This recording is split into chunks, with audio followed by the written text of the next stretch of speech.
nk'ibisanzwe mwese ko mubizi yani mu Gikari TV ubusanzwe mandi kumwe na Nadine ngiye ni Ziggy 91 murabizi tuba tugana ku bintu byinshi cyane byo mu Gikari nyine inyuma aho ngaho hari ibintu maze imizi ndi kureba cyane cyane babite kuri ku mbuga nkoranyambaga ndi kureba ko abantu bitwara utuntu twinshi bari gukora bari creating ama content cyane cyane kuri TikTok. Naravuze ibi bintu kabisa kweli ari ibintu rero ukabona bidakwiriye nawe tu nukuvuga ngo aba content creators cyangwa bokuri cyane cyane rekavuga TikTok bura TikTok n'urubuga nkunda gukurikira cyane hari ibintu babiro rwose abantu bakora nawe ukavuga ati ariko se nk'abavandimwe kweli nukuvuga ngo abantu bakora ibintu nkaho mbese abari ibintu nago mubwizukuri nk'ama video menshi hano zari mu Rwanda barangenda scrolling abantu benshi nk'abahana like nubwo baba bakoze ibintu n'ubundi ubona bimazo nkaho ari no sense bana sinkubeshye nk'ubu tubukwe ukabona umuntu ngo akoze nk'ikintu wenda rya bari nk'umukobwa avuga ati ngiye rwose I know I am beautiful I am just right skinned nakora nk'ibintu runaka nyine ngiye abantu kwanza bagomba kundeba ugasanga akoze nk'ibintu nko kugira ugasanga bese ko content akoze ntago ari ikintu aba yahaye ngese agaciro ntago ari nk'ikintu ashaka ko kiba profession ntago ari ikintu abara ko cyamuha nk'umugati nyine agakora ibintu ko yibone akabyuka mu gitondo ugasanga agiye nko kuri social media akoze ibintu tu uko abishaka akoze video abyutse wari wabona umuntu uri kureba muri miruwari afashe intuze kamera ye nk'umuntu uri kureba muri miruwari yewana disi ibintu sometime bese ibintu biri aho ngaho nk'ibintu byo muri douche man kandi urabona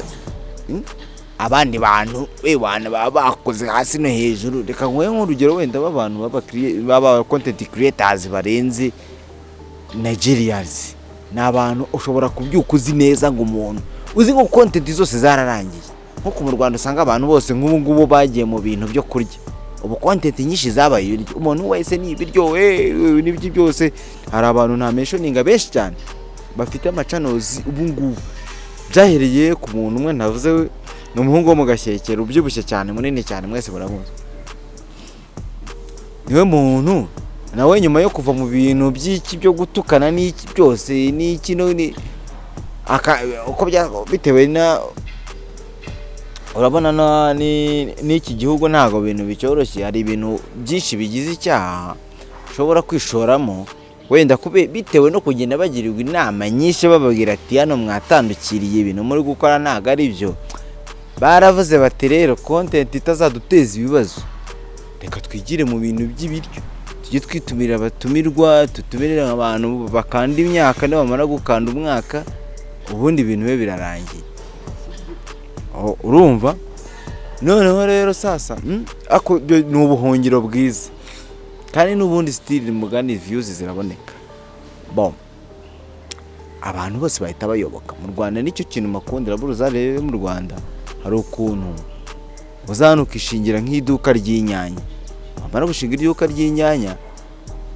gahita abona umutipe ava yaragoye baba we gusa ko nabonye ko inyanya zigenda aho kugira ngo tekereze kuzana ibitunguru ahita avuga ati kubera ko inyanya zigenda tirakaritsiye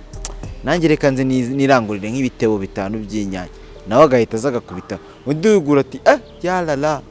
tuzi ko inyanya zigenda akaba nawe araje hashinze mukahita mushoreranya muzabirebe niba bagira ngo ndababeshya genda muri karitsiye yawe urebe boutique uzasanga muri boutique yo muri karitsiye boutique 15 zishoreranye ibintu bose baba bafite ni bimwe wenda ikintu gisigara kiba gisigaye kituma ibintu bigenda bihinduka wenda customer care uburyo kibakira abantu ugasanga umwe arakoze kubera wenda uburyo cyakiramo abakiriya nabo ugasanga ibintu byarapfuye rero nayo tubigezeho yibera nka boutique hahandi usanga umuntu wowe ukoze ikintu bakavuga ngo cyariye umuntu wese ahita ajya muri icyo ngino rero hari igihe ubona umuntu nk'uwo ukabona ese umuntu yagiye kuri wenda kuri social media runaka ese yari afite gahunda yo gukoresha ibi bintu nk'ibintu byamuhesha amafaranga cyangwa nyine byari ibintu biri aho ngaho byibereye mu kirere. Ugasanga nyine umuntu wagira ngo okay tuba tureba abandi bantu bose nta muntu w'umunyakenya waza gukinira muri ibi bintu kabisa. Tujye tuvugisha ukuri, tujye dukurikirana abantu benshi, nta muntu w'umunyakenya abatipe barategura mwana. Ntabwo wabyuka mu gitondo uri aho ngaho umeze nk'uri muntu uze muri douche urimo kwireba muri miruwari uri kwivugisha tono ngo ngiye sinzi irimo waramaze kubibona ko aya masura meza cyane ntago agicuruza muri Nigeria. Wallahi mumbwira isura nziza icuruza reka ahubwo isura mbi ni nayo icuruza, ariko nayo ikaba yateguye. Abantu baricara bagategura ibintu bakabishyiramo amafaranga, numuzareba ibintu bimeze kuriya ngo mugire ngo nta kintu. Abantu barashora kuri rwa rwego rumwe rurenze rwo hejuru cyane. Abantu baba bashoye cyane kuri rwa rwego rurenze, sibyo? Abantu barashora, mutazabyitiranya ngo ubone abantu ako cyane nk'abakobwa. Abakobwa ari ibintu bakora, ibintu urimo uravugaho. Ari njya mbona umuntu aje ari umubyinnyi, urumva, akaba ariyo content atangiranye, nyuma ikayitinduka guteka,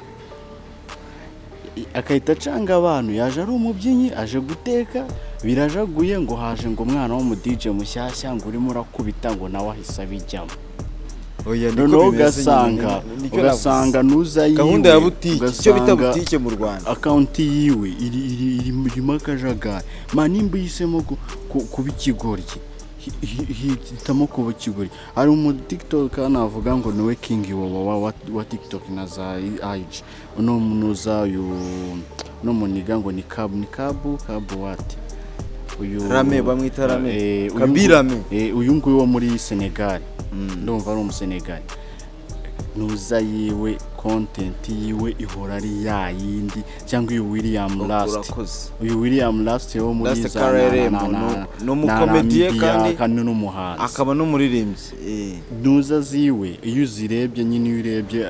content ziwe zihora ari za zindi, ntabwo zinduka. Nimba ari ubugoryi n'ubugoryi, kandi ubugoryi bwiwe abubyazamo inyungu zigaragara. Hano rero hari ikintu sinzi, ariko nanone ari societe mani bitera, ugasanga societe igutegeka nyine urabitangiye bahise bakubwira ngo ngo biriya bintu ugiyemo ngo sibyo, ngo ibi nibi. Societe iguca intege nabwo, none nawe ugahita wica intege, kuko mu Rwanda niko duteye. Nshobora kubona wowe ariko senidi ku rwego wowe ushobora kuza kuri TikTok ugapostinga amafoto, ubwo ukizera cy'ubwiza uba kwizeye, baba ubwiza nk'ukuri. Wowe wizeye ubwiza bungana gute ku buryo ugomba kumva yuko we uri buze hariya ugapostinga amafoto bw'abantu ngo bakaza mbese kurayikinga ni must, bagomba kuza kurayikinga. Mane kuki tutakwigira no hari na content y'ubwiza ya beauty, ya beauty. Wahisemo nimba ari amafoto ugiye guhitamo gushyiramo, hitamo na makeup uzaza ukoresha, uhinduranye. Winyereka buri gihe uri muri toilette yo muri arena, winyereka cyangwa wasohokeye ahantu wageze muri toilette yo muri wasohokeye ahantu hari akanuza urona, ariko nk'ubu tuvuga amahoteli abafite amaresitora, afite ahantu hari miruwari, ahantu heza cyane, ahantu ushobora kwikubita utu makeup urimo kukongeza wapodatinga makeup. Ariko ni gute uhageze buri gihe ngo ahantu kuko ari heza ngo hakorera gafatira agafoto ngo akavideo, n'ubundi kakaza ari ya video isa December n'icyumweru gishize, na video widateguye urahageze barakanima nkunda ngo isugashyiramo, uhise ufite ibifoto byafashwe na Tekino, urumva kangahe bya company z'abandi. Reka kugezwe oya yewe ndagara gusebya, ufite iyo bita wakane, akareka tureka Tekino twirebera iyo bita wakane. Bivuga ahubwo uvuze by'amafoni itaniwe, umuntu wazanye telefoni za 20 ufite iyo bita P5 ni mu bantu bize n'abarije n'umuntu wayitunze umuntu yayiguze ari izi za 20 z'amasosiyete y'umuhondo n'umuto, hari izina basigaye bazita ngo yitunge gaceze sindungize kankubwiswe iri imeze nk'aya karita ya tapeni zira boro ni gute ariko zisa nkaho zatinyuye abantu. Cyakora rubanda sinzi ukuntu rubanda rumeze. Wowe ushaka kuba uri gukoresha iPhone sibyo runaka nziza cyangwa Samsung runaka iyi ifite ishusho rya danger rirenze n'irya kamera ariko man nubona akantu abantu uvuze ari akantu ndi bukavuga noneho ugasanga wa wundi uri gukoresha iki telefone man kitagaragara wirirwa yipostingira ibintu muje kumutuka kandi nicyo shaka urakoze content ikintu uvuze kandi gusanga yuko ni yuko amafuti hari umukobwa wo kuri TikTok umunyarwanda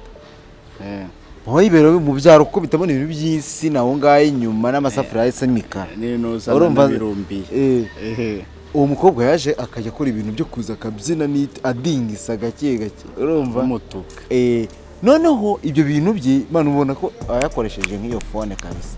ariko ikintu kirenze gikomeye cyane nukuntu ibintu bye abantu baba barayikinze ibintu byarebwe n'abantu nk'ibihumbi 20 ari ikintu nibaza ubonye post yagize kuri TikTok ikagira like 5,000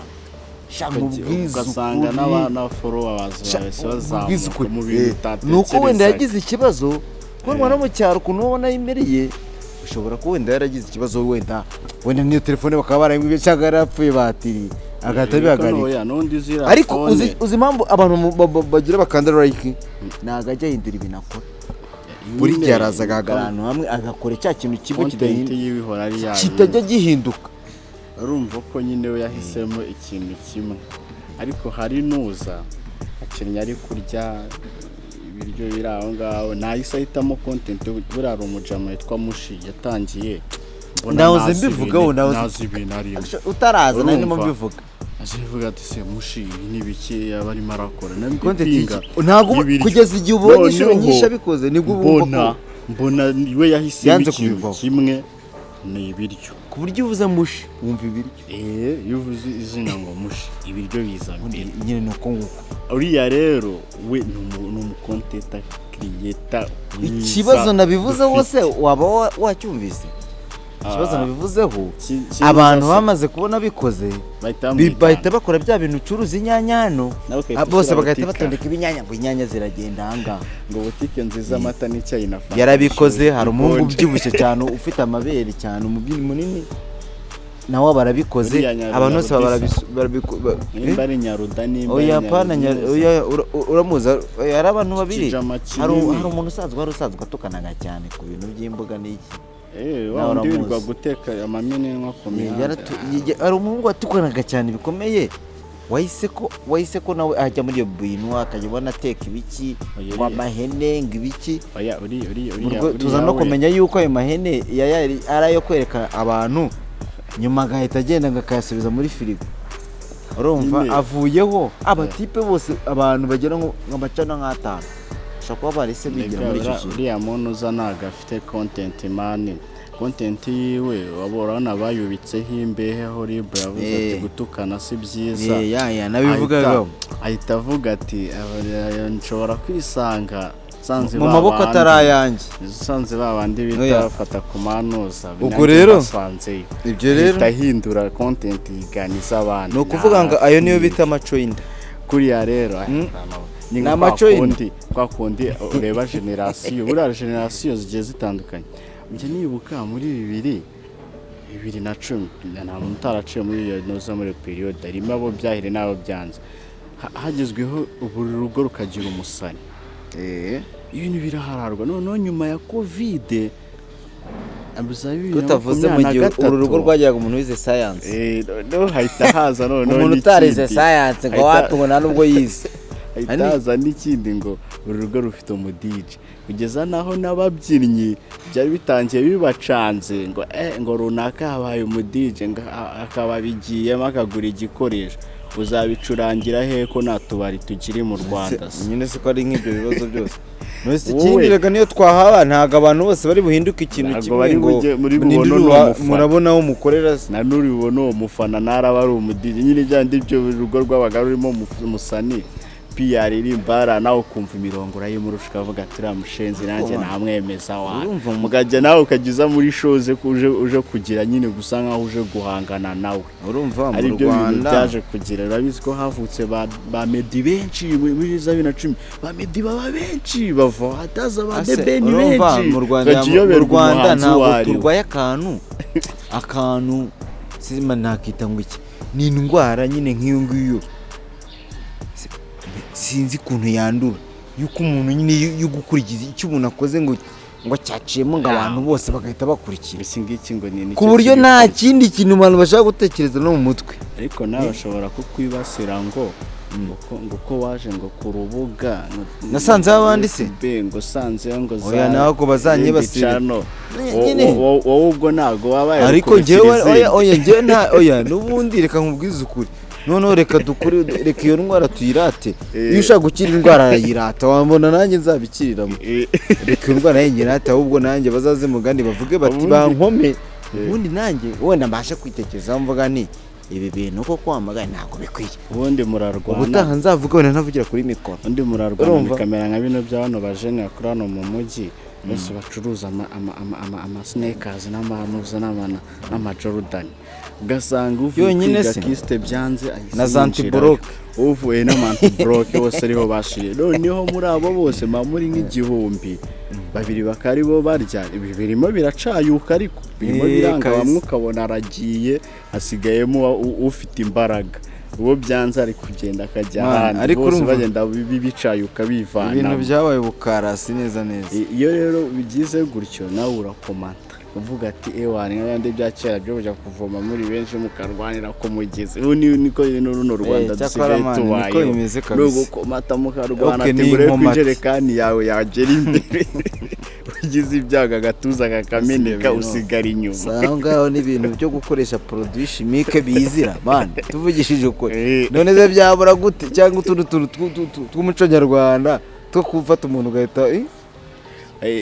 umuheza umwuka niyo naho handi abaniga bari kuvumbura nese umwumuniga yavumbuye ko Supagura ari uburozi twari tuziho nk'inkwe ayo majoro yarahaye abitekereza uwo mujama yaravugaga ati ariko aka kantu nta kintu nagakoresha nibwo uburozi ugiye kujya gukoresha kuko nabona ntazabaho uramuniga ari kumbanaho njye nkasigara reka nibwo nkoresha ndebe niho nyine ishyari niho rinava kubera gukora ibintu muri benshi bidafite umusaruro kimwe bidafite nta n'umusaruro byagira no gukereye ibyawe ngo urebe ko byava cyane nibyo navugaga abantu we wabagiriye vugisha kuri wabagira inama kuri TikTok umuntu akabyuka mu gitondo ngo shangwa ku TikTok uze ngo ari yanjye nayifunguye agahita rwose yitunga kamera ngo na akagiye ku tuntu twagutya akagira gutya ubundi agahita post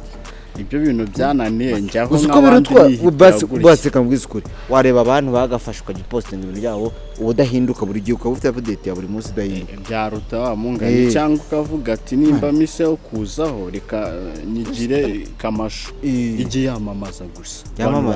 bamenyereho ko niyo bari bubone urukweto rwiza ipantaro nziza isahane nziza erega ibintu byose ni ikintu bita consistency abantu bigire komercial wa mungara bari bazabaza kureba iryo duka ryawe ariko si ndaje mbonye zigarima arazunguza amabono hariya nangise mvuga ati ngo ariko ubundi nubwo nayafite wakinyera igitenge none uvuze n'ibyo bintu abakobwa bo mu Rwanda bajya ngo nta gice cyo hasi bagira ako karoro baze kugatekereza ibintu akosebana abantu dore cyakora bari proud umudadu unyemeza ni n'uyishakira no mubyinnyi ariko aba no mutwe ariko ari n'umuntu bita Divine buriya nawe aba yagerageje ibice by'isi nta muntu utabizi cyane cyane ku gitsina gabo nta muntu utazi igice cyo hasi ko gifite ariko abandi ni Latifa ninde umwe ufite akamenya usanga nta muniga wigira umusazi Musanze witwa Rubanda Rubanda ugenda na radio mu isoko niki uriya muji nawe afite content urujye ugenda benshi ugenda byina afite radio n'utuntu twatafuka n'iki anarapa yigize nk'ikigurya agenda mu mujyano na muniga abantu benshi babona yuko ibyaremo ari ubugoryi kandi ahubwo ari mpamvu ukomeza kubureba iyo ukomeje kubureba jewe uko iyo nigema ni guslidinga nizamukira amanuka ngenda gake gake nkahita mwumurana naboneje indirimbo yashyizeho n'ahantu yayikoreye biri different yaririyemo ariko hari n'abandi baniga nabonye bari kumwigana wallahi byananiye kubyina nabo batangiye kujya mu manda kuriramo n'amasani kandi ne muntu wabitangirira mu rusafura rwuzuye oya nari reka nkubwize ukuri reka icyo nakubwira cyaho ngaho niba bikore ntibazigira babihindura bahangane tuzabareba nk'uko muri Nigeria tuzamenye nk'abami bo kurira mu muhanda ni ba runaka nk'uko muri Nigeria ba Makenjo bamaze kuba benshi cyane bakaba bari no gushishura iyo ushishiye buriya mani ibintu bigaca burya bikaguhira kuko urabona ko ibintu byinshi buriya kuri isi ni ugukopera nimba ukopiye ibintu bikaguhira no problem ni nanone ariko ikintu cyo kuvivamo mu kanya ukaza kwifotora uri kwisiga amavuta nyine utangiye uri umukomediye biranze uyisujya mu bindi turabaza ari n'igihe bakubaza muri interview ngo njyewe ntabwo ndi umukomedi hari igihe umuntu usanga atazi n'ibyo arimo nimba ari impano ziba zabuze ntuze umuntu uziyobora ni kwa kundi bavuga ngo abakomediye baba babapinze ngo ni ibigoryi ugasanga nagazi yuko ari bo ubwo bari none ari muri kariya ahubwo yinjiza nanone ugasanga hari umukomediye biragucitse isuba umufilimeka nakukiri umukomedi barahari na Nyakisa sigara baye umufilimeka nakukiri umukomedi yarabyakanye kabisa ngo nta bintu ngo by'amakomedi urumva kandi nibyo twamumenyeyeho abantu bose turanabimukundira ubu rero yibereye mu bintu bya filime ukuntu utamenya iri aho ngaho shamani hatari ntabwo nibyo bintu abantu bagira bakosene mani bamenye ngo koko social media urabona mu Rwanda ibintu by'akazi urabona ko hari ukuntu biba bigenda bigora abantu cyane cyane urubyiruko bino bintu babishoyemo kandi koko birimo amafaranga ari abantu tuzi neza byakijije niba umuntu koko agiye kubijyamo mani nakora ikintu koko agitegure niba ngombwa agire n'abajyanama bamugire inama y'ibintu yakora nanone impamvu benshi bacika intege ni uko ngo social media zano mu Rwanda platform dufite nyine zisa nkaho bazikuriyeho uburyo bwo kwinjiza bwo guhema urabona nk'amuzi ibindi bihugu bafite za ads man ku buryo buri rubuga bakwamamarizaho utabishaka ariko twe hano mu Rwanda byavuye ari video kireba y'umunyarwanda akakwamamarizaho nk'uko mbere afunguraga account ugahita ubona bashyizeho igikoresho runaka cyiyongiye imahanga kandi uwo muhanzi ari umunyarwanda ari nka Meddy urumva narigize ngo dushyire wenda dushyire akadomo ariko tunagira abantu inama urumva natwe tuzigira reka nkuko wabivuze kare reka ni wowe bita nuko mva ngo nta muganga wiganga nubwo ushaka kuvuga ngo uri umuganga abantu baba batariko shaka umuganga yo gukura umurwayi naribi twese tumenye ko dufite ubwo burwayi twese twikosora twateye abandi amabuye tutiretse oya nukurgitera oya ariko natwe dutegereje abayadutera none uzitera ibuye ubuze wakitera ibuye waba wiyanga ku buryo wimena umutwe natwe ubwacu turi muri abo ngabo muri cya gikundi cya butike reka tumere nk'abicaye mu gacaca urumva twese twikosore dushaka sigaho no gushaka amafaranga niyo turimo nubona ibiceri ntiruzabiha hose nanjye nimbibona nta kintu nakumarira rwose sinkubishye ariko dufite uburyo ki ariko ibiceri byawe hari ukuntu ushobora kuba n'inshuti wayatsindiye nkaza nkakuguza niyo mpamvu ngomba kugukebura kugira n'uyabona nzakubwire ntibungurisheho veni njye kwikorera akantu niko ibintu bimeze njye numvaga nk'icyo ngicyo twenda dusoza wenda wagira nawe abantu inama yindi nimba ari ubundi indi nama irenzeho indi nama nyine turi mu Rwanda nibyo tujugunye hejuru aho bizafatira naho ngaho ariko nanone ikintu nabwiraho umuntu goma kunuza yawe goma kuri content yawe wahisemo nimba wahisemo kuzunguza akabono kazunguza nimba wahisemo kwigira umusazi mu muhanda shishikara kabisa gusa wirinde kujya ahantu hari ibigo bya leta batakujyana indera ikindi wo kurakoze wirinde n'ibintu bikubuza n'iki wirinde n'ibintu byaguhuza n'amategeko nyine yabayica ariko isarire mu byawe amategeko nyine urabizi kandi wirinde gusagara rubanda nibyanga mbere yo kuguhamagara ngo ujye kwitaba urabanza ujye mu bitaro bajye kureba kuri muzima oya niko bimeze nibyo nanone kandi tuyungurura ibyo tugiye gukora n'ibyo tugiye kuvuga ko ntago ndi buvuga ikintu kiraza kwica societe ngo ni content ngo nasanga ngo mbyuke ngo nshyira ababyeyi haraguka rubanda mbatuka mbagira guta abantu n'abagizi n'ibyo nazo amungane wenda nyiza ngo mvuge ngo ni content ngo nahisemo ngo ngomba kubaho ntabwo habaho bangamira inyungu za rubanda kabisa icyo ngomba kubaho unafite icyo mariye societe izahura inakwibukira ivuga ati ngo wa muniga nyamara binakora bye biri ku murongo bimeze neza wikora ibintu uvuga ngo nje kwangiza abantu urubyiruko cyangwa rubanda nje kurwibasira nawe ubumenye yuko abo uri kwibasira birahindukira, uratwika umuriro urahindukira uzi iwawe mu rugo iwawe. Byirinde ukore content nzima ifitiye rubanda nyamwinshi nyine umumaro, nawe ubwawe ikwinjiriza banavuga ati bafite icyo bamariye. nawe ubundi ibindi byo nakagaruka nyine dukomeze tujugunye hejuru content zivangura abafite intege bagenda batazifite dusigare twigire mu bindi bazacisha mu kayunguruzo nyine nabyo rubanda rufite ubwenge ruzayungurura ruvuga ati turamukurikira tunamureba duruhure mu bwonko kuko nanjye ndazikurikira iyo nifite umwanya mvuga ngo reka mbe mbaruhukiyeho Ego ubundi mbugu ziruhukira muri no minsi ko ari byo bize nabonye ariho hantu umuntu asigaye ahungira niba ufite ibibazo niho umuntu ahungira urebe ko masaha yakwicuma bikarangira ariko wimutera ibindi bibazo bya stress n'ama depression kuko utangiye gukora ibintu biri kumubangamira nyine kandi yaje aho aguhungiraho sasa urumva ndumva kubijyanye n'ibi ngibi wenda nidushaka kubivugaho byinshi tuzongera tubifatira umwanya twebwe uyu munsi numva twacumbikira aho ngaho nakagaruka n'ibisanzwe ibyo byo rwose ni ibintu umuntu yavugaho umwaka wose ukarangira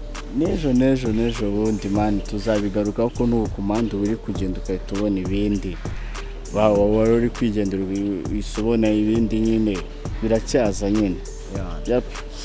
murakoze cyane nakagaruka ni mu gikari njyewe n'izigi njye ni Neidi sawa kabisa ibisanzwe turi consent see you Mugikari TV izamuka hejuru like share subscribe byose ni by'ingenzi